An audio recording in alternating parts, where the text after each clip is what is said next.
You sit down to work. You have the time, you have the coffee, you even want to do it, but you just can't. Instead, you stare at the screen until the guilt sets in. Then you grab your phone. Then you scroll. Then you hate yourself for wasting another day. Most people call this laziness. Some call it a lack of discipline. They are wrong. If you constantly feel busy but never productive, you don't have a time problem. You have a stimulation problem. Traditional time management, planners, rigid schedules, blocks, was designed for linear brains. But your brain isn't linear. It's an engine that runs on a very specific type of fuel. For years, I tried to force myself into those rigid boxes. I bought the planners, I made the color-coded calendars, and by day 3, I'd failed. I felt broken, but I wasn't broken.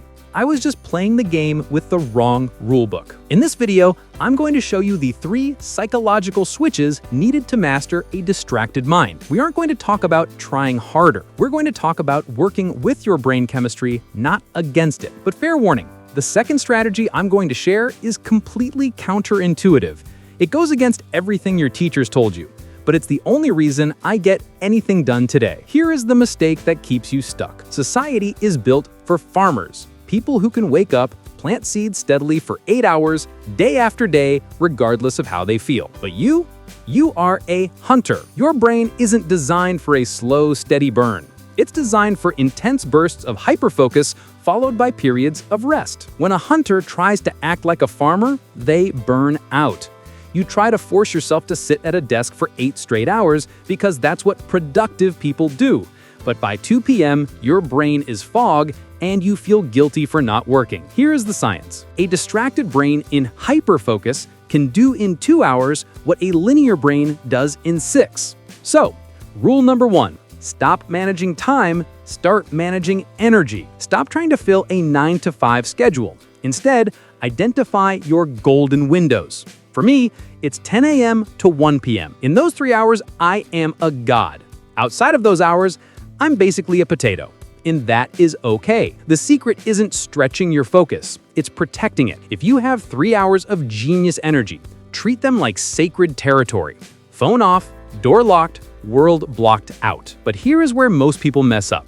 They find their energy window, they sit down to work, and then they make one tiny mistake in the first 5 minutes that destroys their dopamine levels for the rest of the day. It's a trap your brain sets for itself, and you probably fell into it this morning without even realizing it. Before we fix your schedule, we have to fix your input diet, because right now your brain is essentially eating junk food for breakfast and wondering why it can't run a marathon. Imagine your focus is a bucket of water. Every morning you start with a full bucket, but for people like us, that bucket has a leak. If the first thing you do when you wake up is scroll through TikTok, check Instagram, or read the news, you are emptying that bucket before you even get out of bed. You are flooding your brain with cheap dopamine.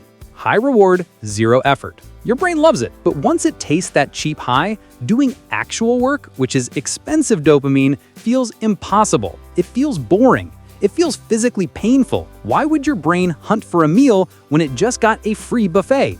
It wouldn't. That is biology. So, here is the counterintuitive trick I promised you. Don't rely on willpower. Rely on friction. If you have to fight yourself to not check your phone, you've already lost. The distracted brain will always choose the path of least resistance. So, make the bad habit harder to do. I literally put my phone in a kitchen safe with a timer. Sounds extreme? Maybe.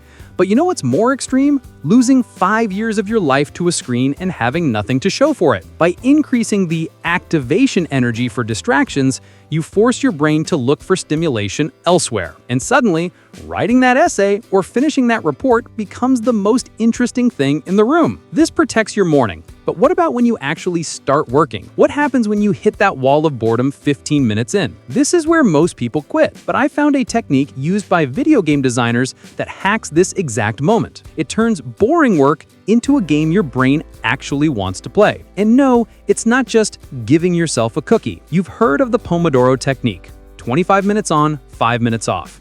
Great for normal brains. Terrible for us. Why? Because staring at a timer counting down from 25 feels like watching paint dry. It's torture. Instead, try the reverse stopwatch method. Don't count down, count up. Treat it like a high score. Start the stopwatch and see how long you can go before your focus breaks. Is it 7 minutes? Fine. Write it down. That's your high score. Now, beat it.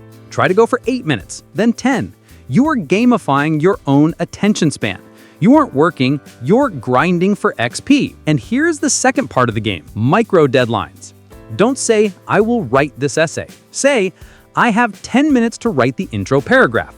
Go. ADHD brains thrive on urgency. We don't do things when we should.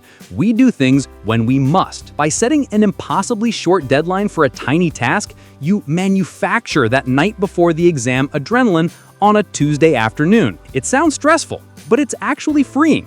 Because once you hit that flow state, the timer doesn't matter anymore. You're in the zone. You're the hunter chasing the prey. Neuroscientifically, you are engaging the task-positive network in your brain by using urgency to bypass the executive dysfunction.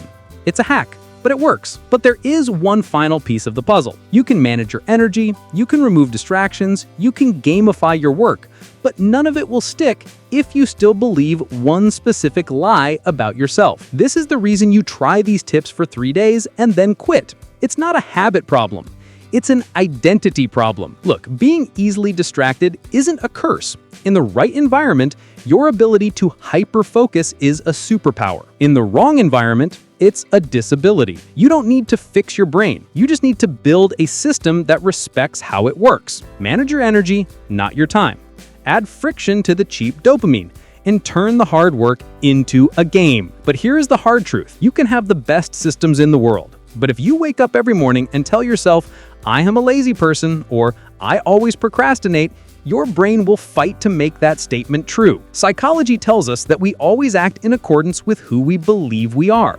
If you identify as the messy one, you will subconsciously sabotage your own success just to stay consistent with that identity. That is why your make step isn't another productivity hack. It's a complete identity reset. In this video, I break down exactly how to rewire that self-image in 90 days. So you don't just act productive, you become a productive person.